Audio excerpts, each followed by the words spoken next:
So today we'll start a new topic which is mechanism of solving reaction. तो काफी सारी reactions हैं लिखना है ऑर्गेनिक केमिस्ट्री का ये टॉपिक। तो सबसे पहला है हमारा physical of reaction, then will be talking about Cannizzaro, working, benzoyl, Reformatsky, ribonucleic protease and microgen DNA. Topic is extremely important. Paper में हमेशा यहाँ से एक क्वेश्चन आते ही आता है 10 नंबर का। तो तुम्हारे पास डायरेक्टली क्वेश्चन आ जाएगा कि 4-5 रिएक्शन दे रखेंगे और उसमें से पूछा जाएगा कि इसका मैकेनिज्म में लिखना है, मैकेनिज्म ही नहीं लिखना है, उसके बारे में उसका इंट्रोडक्शन लिखना है, रिएक्शन क्या है, उसके कितने टाइप्स होते हैं, देन उसकी क्या लिमिटेशंस हैं, क्या एडवांटेजेस हैं और क्या क्या उसकी एप्लीकेशन है, ये सारा तुम्हें चीज़ें लिखनी पड़ेगी। तो सबसे पहले हम लोग स्टार्ट करते हैं फ्रीडल रिएक्शन।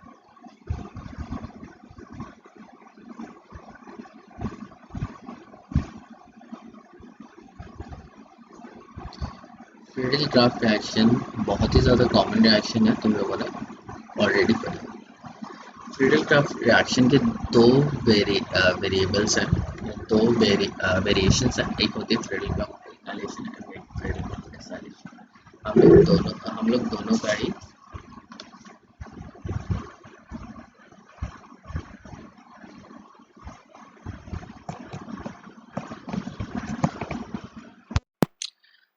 मैं बोल रहा था फ्रीडल क्राफ्ट रिएक्शन दो टाइप की होती है, फ्रीडल क्राफ्ट एल्काइलेशन और एक फ्रीडल क्राफ्ट एसिलेशन, और दोनों का ही मैकेनिज्म हमें करना है। किरण, अब आवाज सही है?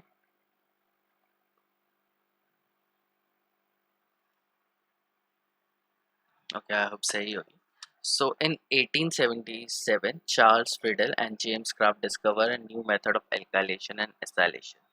So ये जो reaction थी ये कहाँ कब निकली थी? In 1877 and it was discovered by Charles Friedel and James Kraft. So दो साइंटिस्ट थे, दोनों का जो पीछे का नाम है लाइक फ्रीडल एंड क्राफ्ट, तो इससे इस रिएक्शन का नाम बना है फ्रीडल क्राफ्ट रिएक्शन। सो इन्होंने एसाइलेशन किया था, दे कैरिड आउट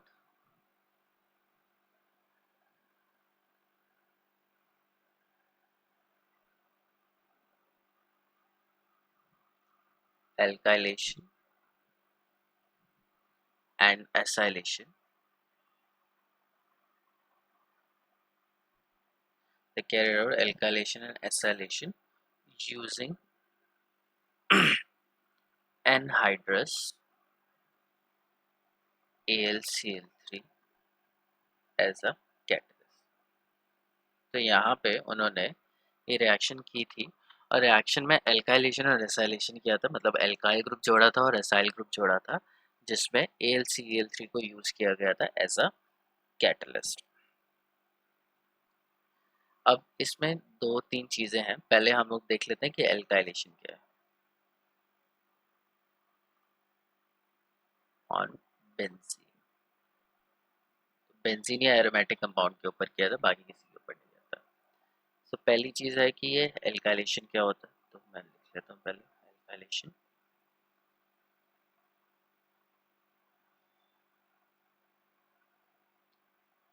सो एल्काइलेशन में क्या होता है कि एक एल्काइल ग्रुप हम लोग लेंगे, ये बेंजीन है, और बेंजीन के ऊपर एक RCl लिया है और इसके अंदर हम लोगों ने AlCl3 डाला। सॉल्वेंट यूज होता है यहाँ पे ईथर, और ये यहाँ पे R जो ग्रुप है वो यहाँ पे अटैच हो जाता है। सो इस रिएक्शन को हम लोग बोलते हैं Friedel Crafts alkylation, where R is an alkyl group, जिसमें R क्या होगा, एक एल्काइल ग्रुप होगा। ठीक है, जैसे अगर मैं एक आधा एग्जांपल लूँ तो बेंजीन लिया मैंने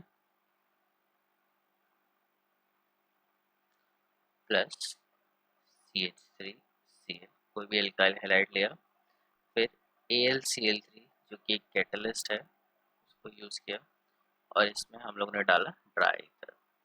ड्राई ईथर डालने के बाद जो ये CH3 है वो जो ग्रुप है वो बेंजीन के ऊपर अटैच हो जाता है। सो ये हो गया फ्रीडल क्राफ्ट एल्काइलेशन रिएक्शन। एक एग्जांपल मैंने यहाँ पे ले लिया। दूसरा रिएक्शन है एसाइलेशन, फ्रीडल क्राफ्ट एसाइलेशन। जो फ्रीडल क्राफ्ट रिएक्शन होता है उसमें एसाइलेशन होता है और उसमें हम लोग एसाइल क्लोराइड यूज करते हैं।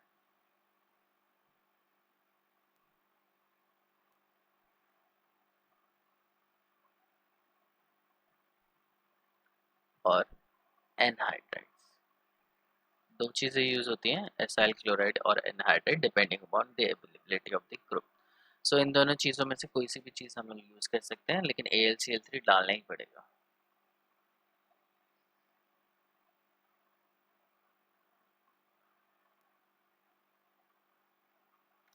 जनरल रिएक्शन दिखाता हूँ, RCOCl,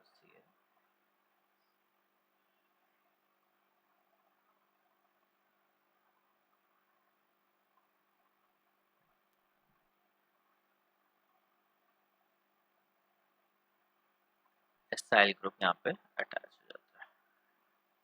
तो ये एसाइल ग्रुप क्या है? Acyl group is basically RC double bond O। इस ग्रुप को हम लोग बोलते हैं एसाइल ग्रुप। ये जो ग्रुप है ये ग्रुप है जिसमें R कुड बी एलिफेटिक और एरोमेटिक। एलिफेटिक और एरोमेटिक कंपाउंड हो सकता है। अब इस रिएक्शन से हम लोगों को क्या मिलता है? इस रिएक्शन से हमें मिलता है कीटोन्स। फ्रीडल क्राफ्ट एसाइलेशन से हमें मिलता है कीटोन्स। तो कीटोन्स बनाने के लिए बहुत ही अच्छा रिएक्शन है फ्रीडल क्राफ्ट एसाइलेशन।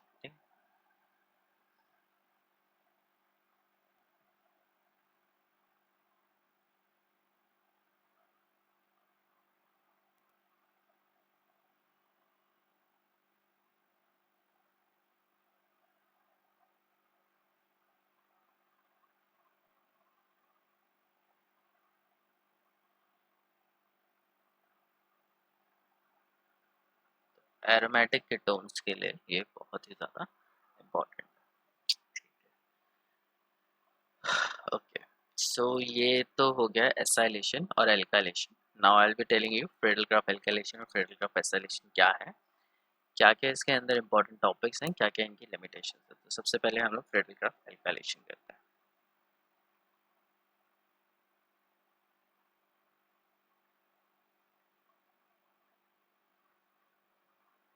तो यहाँ पे मैं बेसिकली तुम्हें बता रहा हूँ मैकेनिज्म। तो मैकेनिज्म बताने के लिए 3 या 4 इंपॉर्टेंट चीज तुम्हें ध्यान रखनी है। तो पहली चीज हम लोग इसमें हमेशा यूज करते हैं ड्राई सॉल्वेंट। सॉल्वेंट कैसा होना चाहिए? ड्राई सॉल्वेंट होना चाहिए commonly dry ether is use.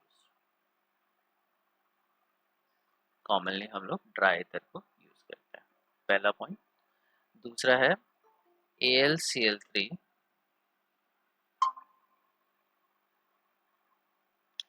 should be anhydrous।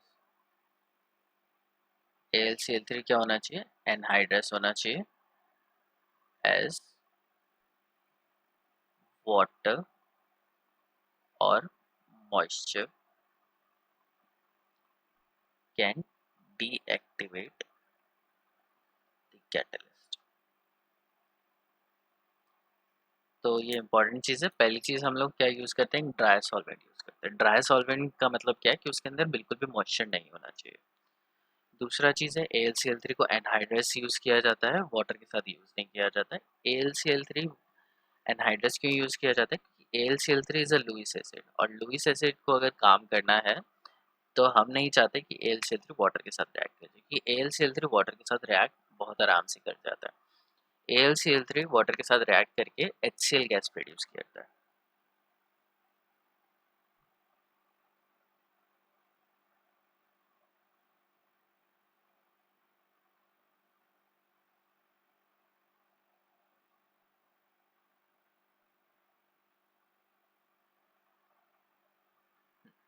तो ये रिएक्शन होती है। तो ये क्या हो रहा है? Deactivation of catalyst.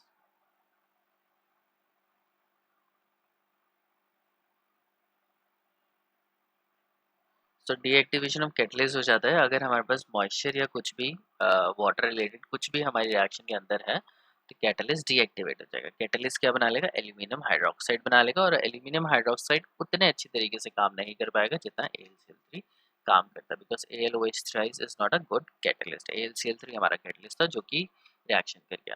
तो इस वजह से हमें क्या चाहिए? हमें एकदम ड्राई कंडीशंस चाहिए। जो कंडीशंस क्या होनी चाहिए? एकदम ड्राई होनी चाहिए, कुछ भी वेट या कुछ भी मॉइस्चर के साथ नहीं होना चाहिए, अदरवाइज जो कैटलिस्ट हमारा है वो डीएक्टिवेट हो जाएगा और फर्दर रिएक्शन यहाँ पे नहीं। ये डायरेक्टली क्वेश्चन तुमसे पूछा जाता है, इंपॉर्टेंट क्वेश्चन है। Okay, apart from that AlCl3 क्या कर रहा है? AlCl3 is a catalyst.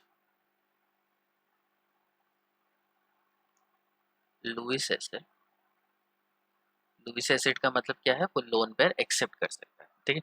So AlCl3 is a Lewis acid and used in stoichiometric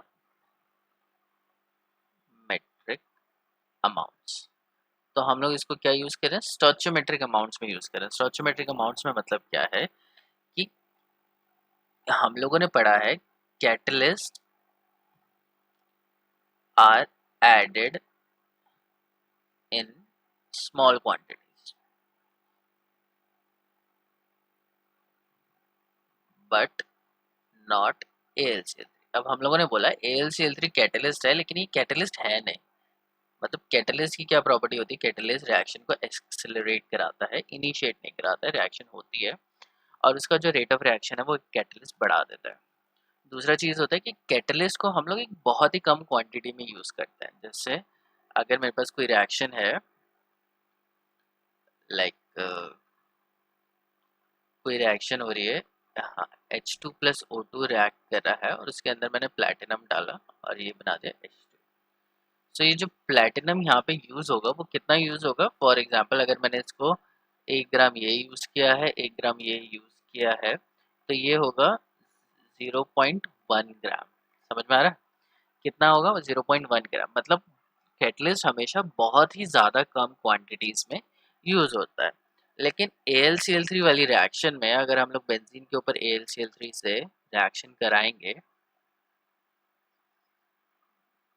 तो अगर बेंजीन मैंने लिए 1 ग्राम तो AlCl3 लिया जाता है 2 ग्राम, ठीक है। जो नॉर्मल रिएजेंट है, सॉरी नॉर्मल सबस्ट्रेट है, उससे भी ज़्यादा क्वांटिटी में हम लोग यहाँ पे AlCl3 यूज़ कर रहे हैं। और कैटलिस्ट का कंडीशन ही यही होता है कि उसको छोटी या बहुत कम अमाउंट में डाला जाता है, क्योंकि वो कॉन्टिन्यूसली रिएक्शन करता जाता है। सो AlCl3 को कैटलिस्ट की कैटेगरी में रखना थोड़ा सस्पिशियस है। 100% हम लोग नहीं बोल सकते कि वो कैटलिस्ट है। उसको हम लोग बोलेंगे कि ये रिएजेंट है। We consider AlCl3 as a reagent. तो वो एक रिएजेंट की तरह काम कर रहा है। रिएजेंट क्या होता है? कोई भी ऐसी चीज़ जो रिएक्शन में पार्टिसिपेट कर रही है, लेकिन वो उतनी ही अमाउंट में यूज़ होगी जितना रिएक्टेंट यूज़ हुआ है। तो जैसे AlCl3 क्या हो रहा है? 2 ग्राम यूज़ हो रहा है और 1 ग्राम बेंजीन के लिए मैंने 2 ग्राम यूज़ किया, तो कॉन्सेंट्रेशन क्या है? काफ़ी हद तक सिमिलर है। तो जब रिएक्टेंट सिमिलर कॉन्सेंट्रेशन में यूज़ होते हैं तो उन्हें रिएजेंट बोलते हैं, उन्हें कैटलिस्ट नहीं बोलते हैं। AlCl3 रिएजेंट भी होता है और साथ में कैटलिस्ट की तरह भी काम करता है, ठीक है। दो इंपॉर्टेंट चीज़ हैं कि AlCl3 की अमाउंट ज़्यादा होने की वजह से हम लोग उसे कैटलिस्ट नहीं बोलते, लेकिन हम लोग ये बोलते हैं कि AlCl3 कैटलिस्ट की तरह भी काम कर सकता है, ठीक है। एट तुम्हारे स्टेटस पे तुम इसको कैटलिस्ट भी बोल सकते हो और रिएजेंट भी बोल सकते हो। अगर तुम पेपर में लिख के आ जाओगे कि इट इज़ अ कैटलिस्ट, तो कोई तुम्हारा क्वेश्चन काटेगा नहीं। अभी इस पॉइंट पे ये कर सकते हो, लेकिन मैं तुम्हें सिर्फ डिफरेंशिएट करके बता रहा हूँ कि कैटलिस्ट और एक रिएजेंट में क्या डिफरेंस होता है। कैटलिस्ट बहुत कम अमाउंट में यूज़ होता है, लेकिन AlCl3 इस रिएक्शन में हम लोग बहुत ज़्यादा अमाउंट में यूज़ करते हैं, ठीक है। दूसरा चीज़ यहाँ पे कुछ और मुझे बताना था। यहाँ पे ये बताना था कि HCl के होता है वाइट फ्यूम्स। ये क्वेश्चन पूछा जाता है वाइवा में कि AlCl3 जो एनहाइड्रस AlCl3 आता है उसकी एक बॉटल होती है, और जैसी बॉटल खोलते हैं तो उसमें से वाइट फ्यूम्स निकल रहे होते हैं, ठीक है। तो अगर तुम्हारे पास ये बॉटल है,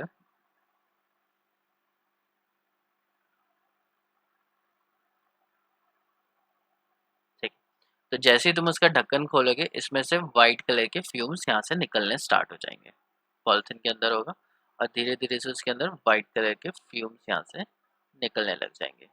ये वाइट कलर के ये जो फ्यूम्स हैं, these फ्यूम्स मतलब धुआं है basically, these fumes are of HCl। ये जो फ्यूम्स होते हैं वो किसके होते हैं, हाइड्रोक्लोरिक एसिड के होते हैं, HCl गैस के होते हैं, हाइड्रोजन क्लोराइड गैस के हैं। और ये कैसे होती है, जैसे अभी हम लोगों ने बोला कि AlCl3 किससे रिएक्ट करता है, वाटर से रिएक्ट करता है to produce AlOH thrice plus HCl। और HCl के क्या होते हैं, they are white fumes. HCl gas होती है और वाइट कलर का वो गैस इस तरीके से दिखाई देती है उड़ते हुए। अब ये फ्यूम्स क्यों हो गए, AlCl3 वाटर के साथ रिएक्ट करेगा तब HCl गैस देगा, लेकिन जार जो तुम्हारा नॉर्मल तुमने रूम टेम्परेचर पे रखा है उसमें से कैसे धुआं निकल रहा है, तो उसमें से धुआं निकल रहा है क्योंकि हमारा जो एटमॉस्फेयर है उसमें मॉइस्चर होता है, ह्यूमिडिटी होती है। AlCl3 reacts with moisture present in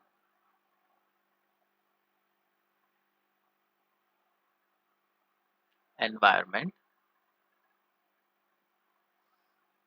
or surroundings that results in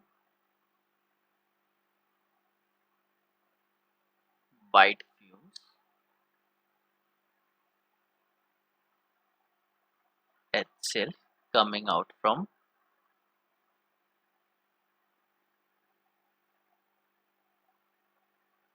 AlCl3 jar. तो AlCl3 का जार जो हमारे पास होता है उसके अंदर को से जब हम लोग खोलते हैं तो इस तरीके से हमें दिखाई देता है।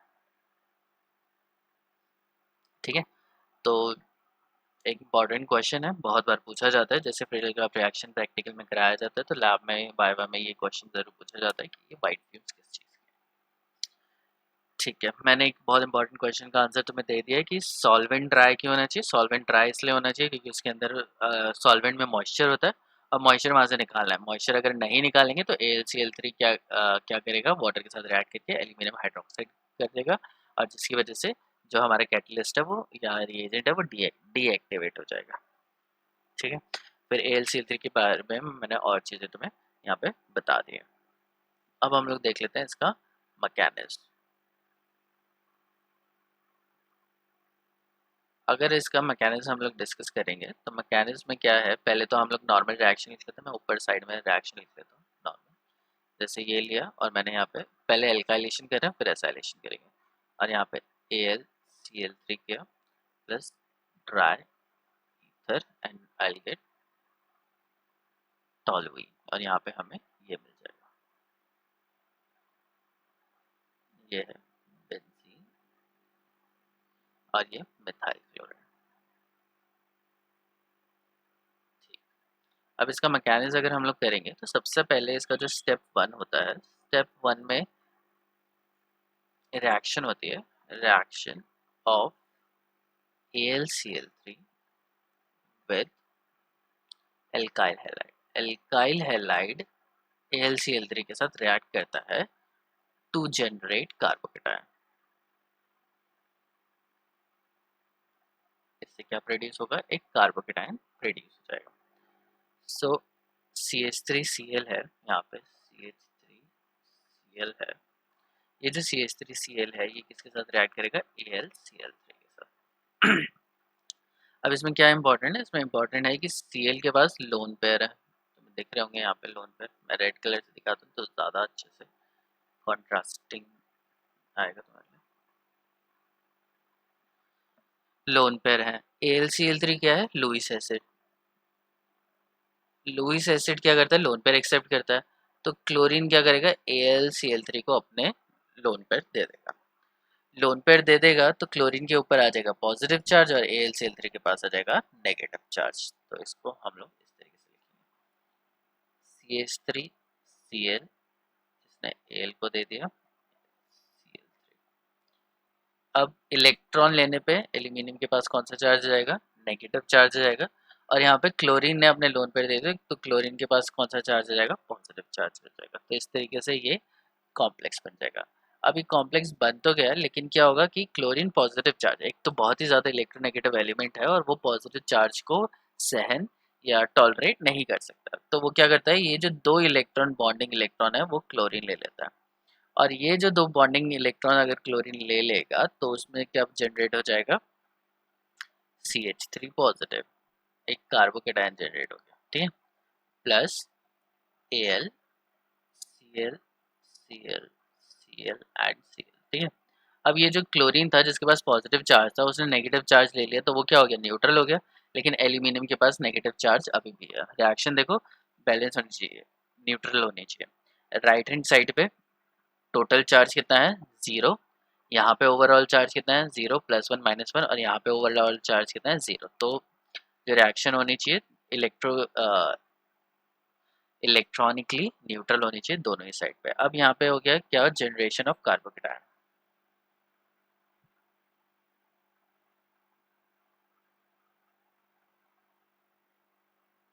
तो कार्बोकेटायन यहाँ पे क्या हो गया, जनरेट हो गया।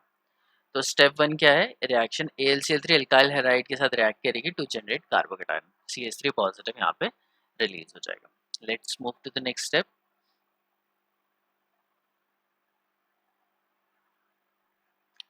इलेक्ट्रोफिलिक सब्स्टिट्यूशन रिएक्शन होगा स्टेप 2 में।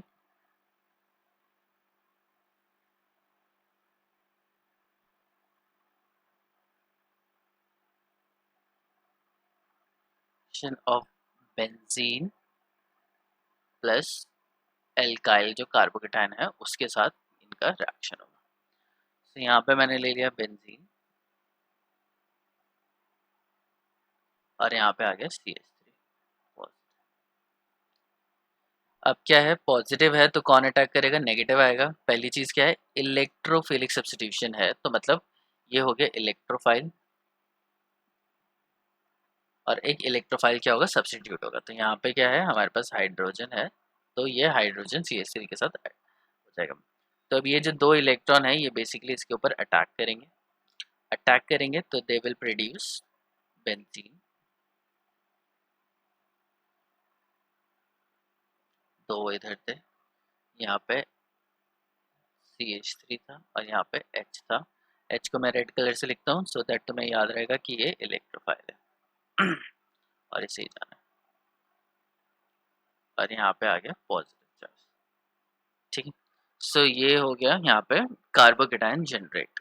कार्बोकेटायन था, इलेक्ट्रोफिलिक सब्स्टिट्यूशन है तो न्यूट्रल रहना चाहिए, तो ये न्यूट्रल। अब क्या होता है, इसके 2-3 रेजोनेटिंग स्ट्रक्चर बन जाते हैं।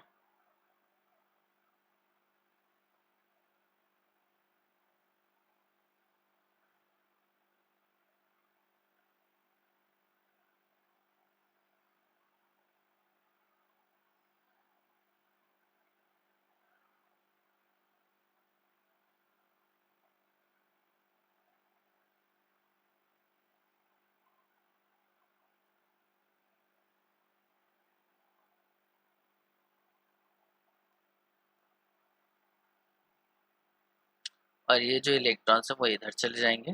This will result in the formation of H+N with toluene. और इससे क्या प्रोड्यूस हो जाएगा, बेंजीनिंग तो एज इट इज रहेगी। यहाँ पे CH3 लगा है और यहाँ पे प्लस H पॉजिटिव क्या हो गया, बाहर निकल गया, ठीक है।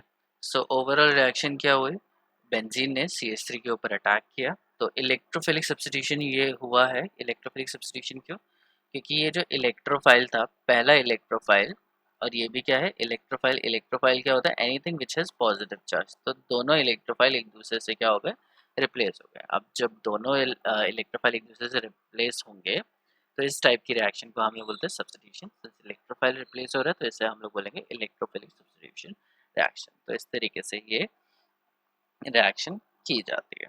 Now let's talk about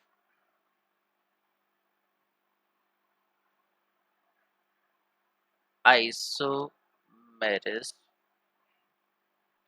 in Friedel Crafts alkylation. अब जब फ्रीडल क्राफ्ट एल्काइलेशन करते हैं तो मिथाइल के लिए तो ठीक है, लेकिन जो बड़े बड़े हम लोग कंपाउंड्स लेते हैं उनमें थोड़ा कंपैरेटिवली चीज़ें डिफरेंट हो जाती हैं।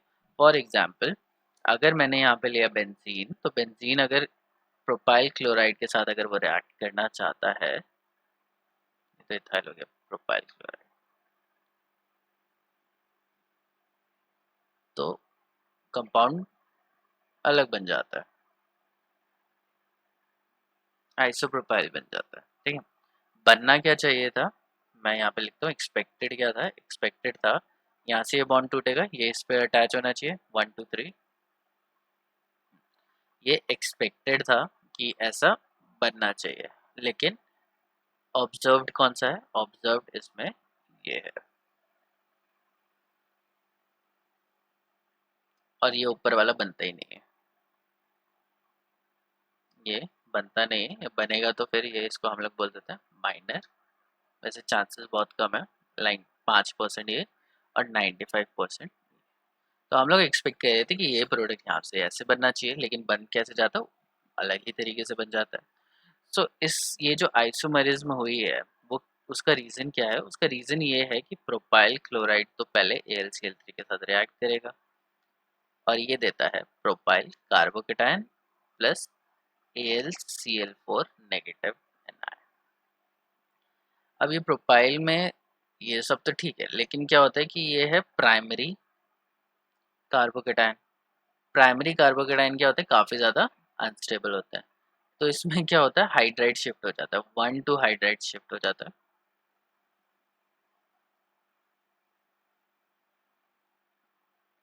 1 to हाइड्राइड शिफ्ट की बदौलत ये जो हाइड्रोजन है वो यहाँ पे पहुंच जाता है, इसकी वजह से एक आइसोप्रोपाइल केटायन यहाँ पे फॉर्म हो जाता है ये, और हाइड्रोजन यहाँ पे आ जाता है।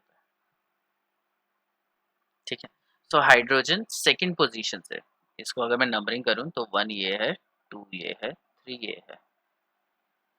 सो कार्बोकेटाइन कौन सी पोजीशन पे था, 1 पे था, वो कौन सी पोजीशन पे चला गया,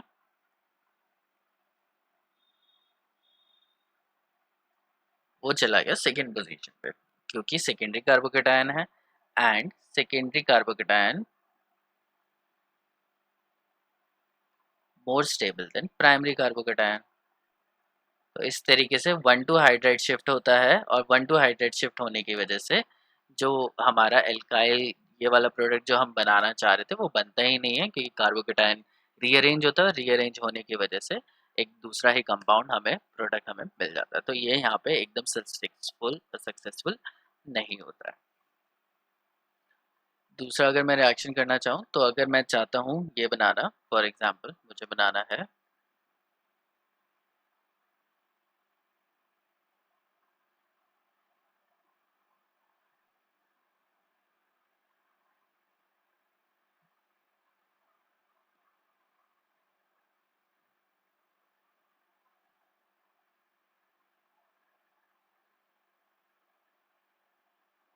अगर मुझे ये कंपाउंड बनाना है, तो ये कंपाउंड बनाने के लिए मैं क्या यूज़ कर सकता हूँ, बेंजीन यूज़ कर सकता हूँ,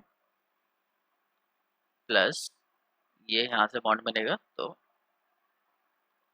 यहाँ पे क्लोराइड मैं यूज़ कर सकता हूँ, लेकिन ये बनेगा नहीं, ये सीधा बन जाता है,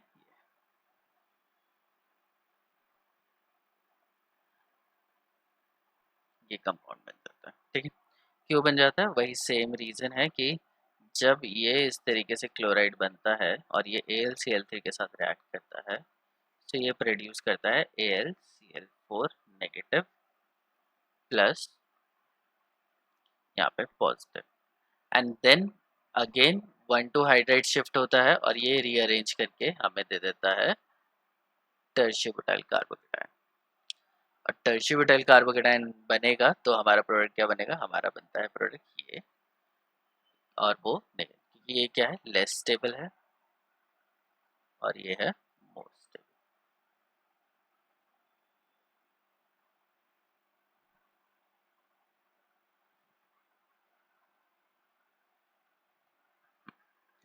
ठीक है, सो ये एक बहुत बड़ी लिमिटेशन है एल्काइलेशन की, कि इसके अंदर क्या हो रहा है,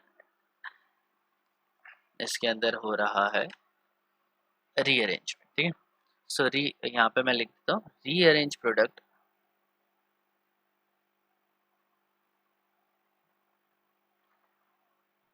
carbocation are commonly formed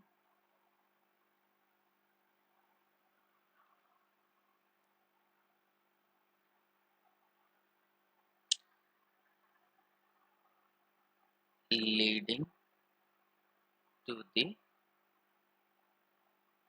formation of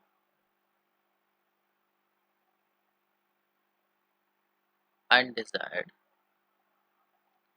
products. तो इससे क्या होता है, हमें ऐसे प्रोडक्ट्स मिलते हैं जो डिज़ायरेबल नहीं है, हमें इस तरीके के प्रोडक्ट्स मिल जाते हैं अगर मैं बनाना चाहूँ कुछ और बन जाता है कुछ और। तो ये एक बहुत ही बड़ी डिसएडवांटेज है फ्रीडल क्राफ्ट एल्काइलेशन की। ठीक है, अब हम लोग देखते हैं mechanism of Friedel Crafts acylation.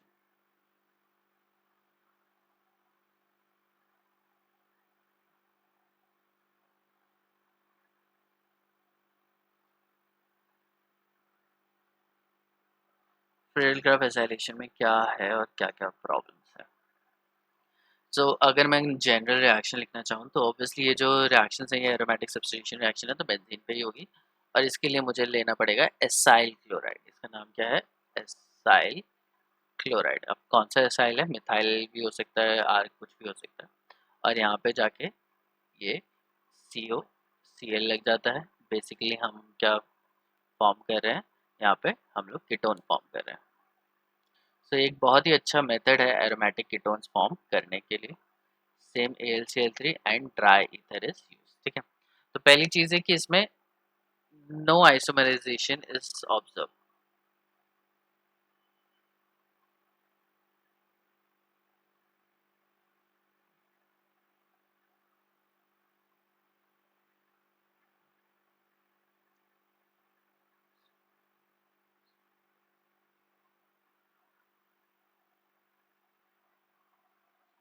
ठीक है, तो कोई भी आइसोमराइजेशन यहाँ पे फॉर्म नहीं होता है।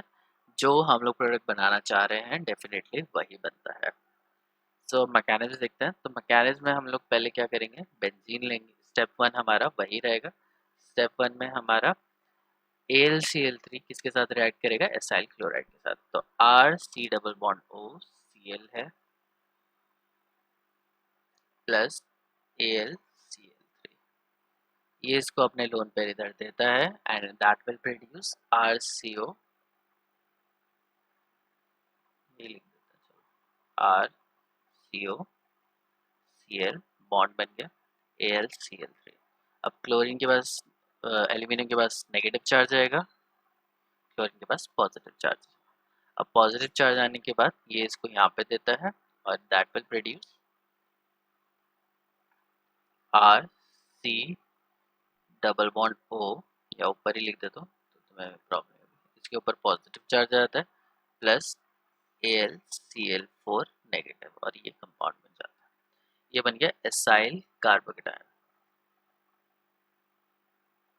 एसाइल कार्बोकेटायन में क्या होता है, या एसाइल केटायन में होता है कि कार्बन के पास पॉजिटिव चार्ज होता है, तो ये लोन पे इधर जाते हैं और ये रेजोनेट कर जाता है। रेजोनेट करके ये दे देता है RC triple bond O positive. तो इसको इस तरीके से भी तुम लिख सकते हो। ठीक है, ये होता है मोर स्टेबल।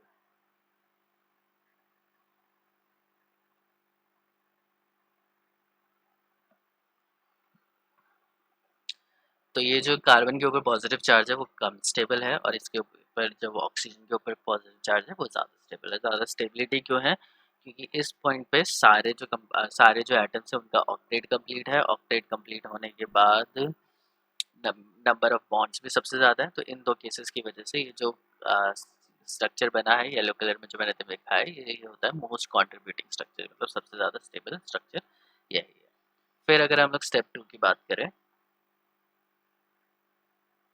तो स्टेप 2 में क्या होता है कि बेंजीन तो वैसे ही रहती है और RC triple bond O positive हम लोगों ने ले लिया।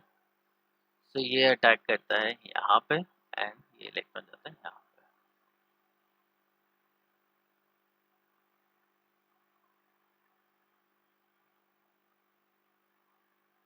डबल बॉन्ड O R और पॉजिटिव चार्ज आते हैं यहाँ पे। उसके बाद ये इलेक्ट्रॉन्स यहाँ जाते हैं and we automatically get COR। एक हमें आराम से कीटोन मिल जाता है। R की जगह अगर मैं CH3 लिख दूँ तो it will form same. CH3 methyl होता है, मिथाइल में लिख देते हैं यहाँ पे ME। तो मैंने यहाँ पे क्या लिख दिया, मिथाइल लिख दिया, और ये हमारा बन गया कीटोन। तो इस तरीके से हमारे बहुत सारी चीज़ें बन जाती हैं, बहुत सारे अलग अलग कीटोन्स बन जाते हैं। यहाँ पे कोई खास प्रॉब्लम है नहीं। अब ये तो है कि एसाइल क्लोराइड। अब यहाँ पे हम लोग लिखते हैं कि एसाइल क्लोराइड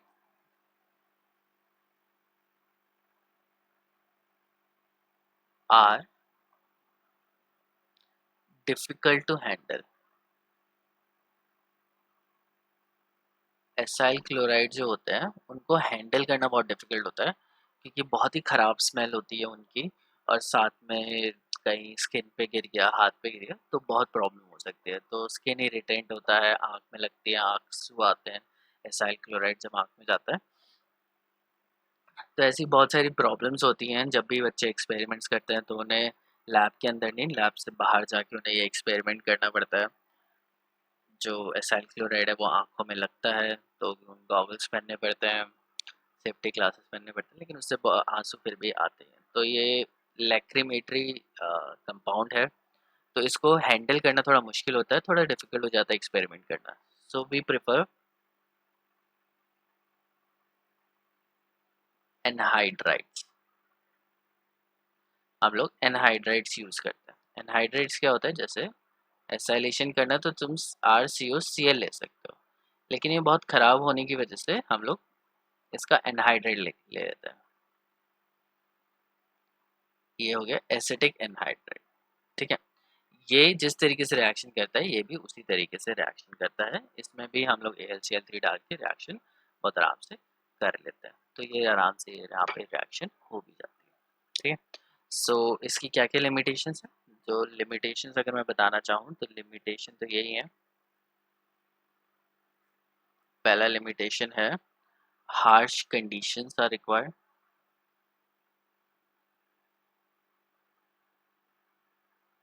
बहुत हार्श कंडीशन रिक्वायर्ड होती है रिएक्शन करने के लिए, आराम से रिएक्शन होती नहीं है। Chemicals are difficult to handle, are toxic and difficult to handle.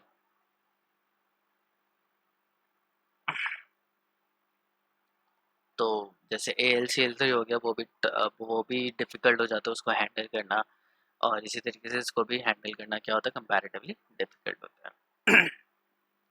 Third है इनहेरेंट सेलेक्टिविटी। अब ये इनहेरेंट सेलेक्टिविटी क्या है, इसको मैं डिटेल में कल बताता हूँ। ठीक है, फोर्थ क्या है, phenol anilines don't give Friedel Crafts reaction. तो जो एनिलीन है या फिनॉल हो गया, ये फ्रिडल-क्राफ्ट रिएक्शन नहीं देते, तो ये भी इसकी एक क्या है, लिमिटेशन है। अगर फिनॉल के साथ मुझे मिथाइल लगाना हो या कीटोन लगाना हो तो मेरे लिए बहुत ही ज़्यादा डिफिकल्ट हो जाएगा ये रिएक्शन करना। तो इन दोनों जो थर्ड और फोर्थ पॉइंट हैं, इनको हम लोग और डिटेल में कल क्लास में बात करते हैं। ठीक है, और प्लीज़ टाइम पे ज्वाइन किया करो, 10 मिनट 15 मिनट पे ज्वाइन मत करा करो। 5-10 मिनट में वेट करूँगा, नहीं तो फिर मैं क्लास कैंसिल कर दूँगा।